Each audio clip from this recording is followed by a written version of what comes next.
7:42, you're with GBNEWS Breakfast. Good to have you with us this Sunday morning. Let's go through the papers then with political strategist and former advisor to Tony Blair, John McTernan, and broadcaster and journalist Claire Muldoon. McTernan and Muldoon. How's that sound? Say espresso as a Glaswegian accent. Oh, espresso. That was terrible. I'm so sorry to all our viewers in Glasgow. I'm really sorry. I enjoyed that anyway.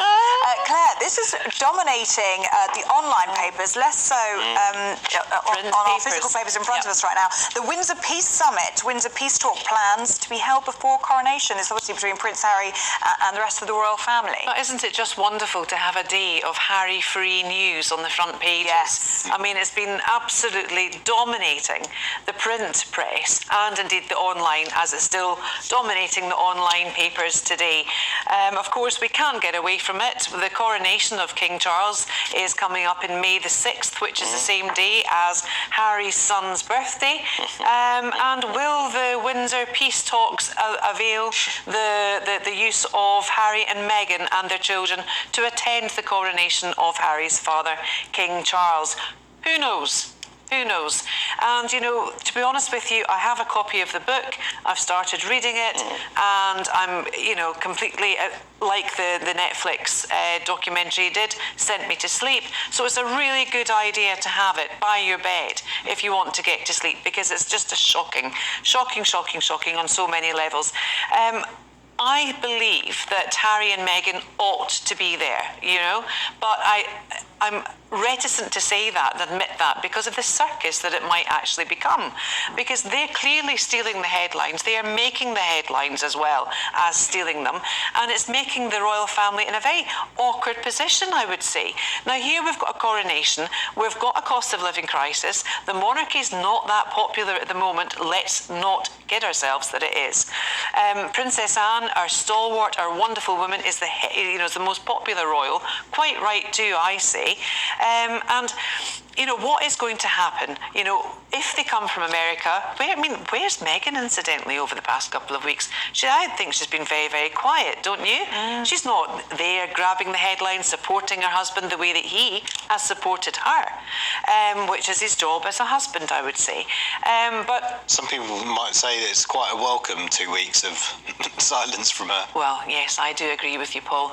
But, you know, the situation is that she was normally very, you know, there with a voluble denial of, you know, this, that and the next thing, and accusations right, left and centre towards the royal family and the British press. Yeah. So I hope they have peace talks. I mean, John, all the rest of the royal family have to do is stop briefing against Harry and Meghan. The peace talk, the peace deal is really simple. Just stop doing the briefing. Stop attacking them. And what should Prince Harry and Meghan be doing? What they're doing, which is drawing attention to the racism inside the royal family, the way that the media treat the royal family, and what. But John, how can you see the racism in the royal family when Harry himself has come out and said that he doesn't think they are racist? The attacks on Meghan are driven by race. There's no doubt about that. I disagree with you. I think they're driven by the fact that mixed race women in the royal family, and the media dislike of a royal who'll answer back, who won't just be, you know, in the phrase, won't just be a kind of a panda in the zoo, but actually go, you can't.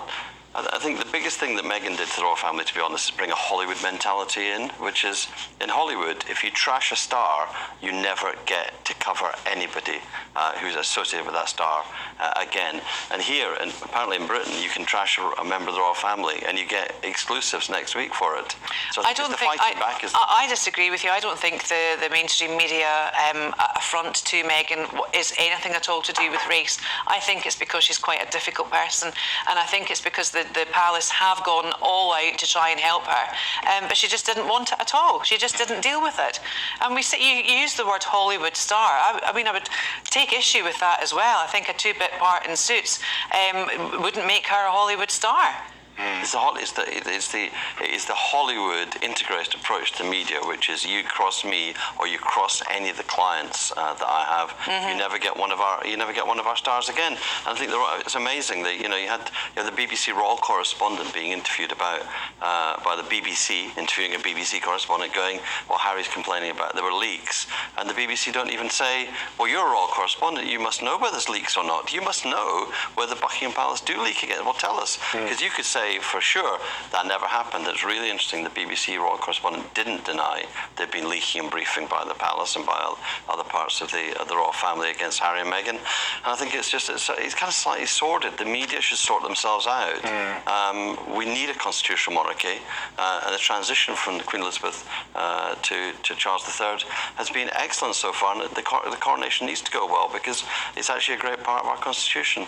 Do you agree with the assessment that there is a contradiction in Harry and Meghan's stance that they wanted more privacy, they're leaving the UK to get away from the spotlight, then sign a £40 million pound deal with Netflix? Oh, look, I think the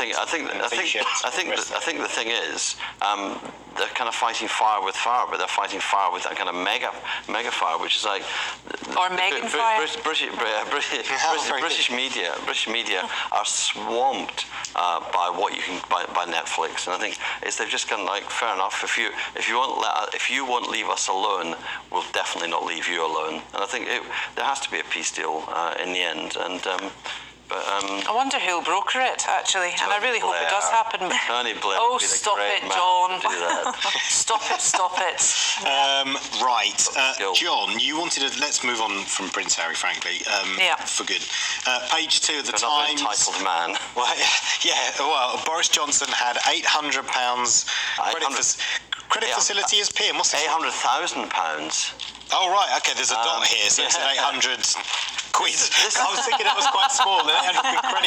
This is an extraordinary story. It turns out Boris Johnson, he's like the mate at the bar who's never got his wallet on him when it's time for a round. He wants somebody else to pay for everything for him. And there's a Tory donor, a supporter of Boris Johnson, who gave him a credit facility he could draw down on when he's PM of £800,000. Now, even if there weren't a cost of living crisis, extraordinary the idea that the UK Prime Minister, on a six-figure salary, is asking somebody else to give him the ability to borrow from them to pay for childcare, to pay for his accommodation was free in Number 10. His meals were being provided for him by another donor. It just seems, a man who wants to live high off the hog at somebody else's expense, and this wasn't declared. It seems unbelievable. Is this not the cost of the taxpayer?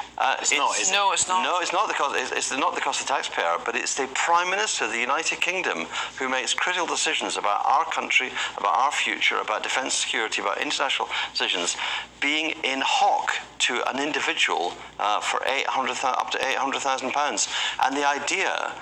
The people who are struggling, we've been talking about the nurses and ambulance drivers already this morning, that they are looking for small increases. And this £800,000 credit, if this had been known at the time he was in Number 10, Boris Johnson would have been a run out of town for it. And I think it's extraordinary that the civil servants, the senior civil servants, covered this up, didn't talk about it, said there was no issue, no conflict. And amazing that this was happening while, we saw little signs of it, didn't we, with the gold wallpaper and all these things. Yeah. And now we see that that Boris Johnson isn't even living in his new house in Herne Hill. He's living in a townhouse in West London. Yeah, you bothered by this? Okay. Well, I'm concerned to the extent that, as John quite rightly said, there are Conservatives and Labour and politicians at the highest level. There's no highest level than the Prime Minister, who are in hock to people, private donors of £800,000.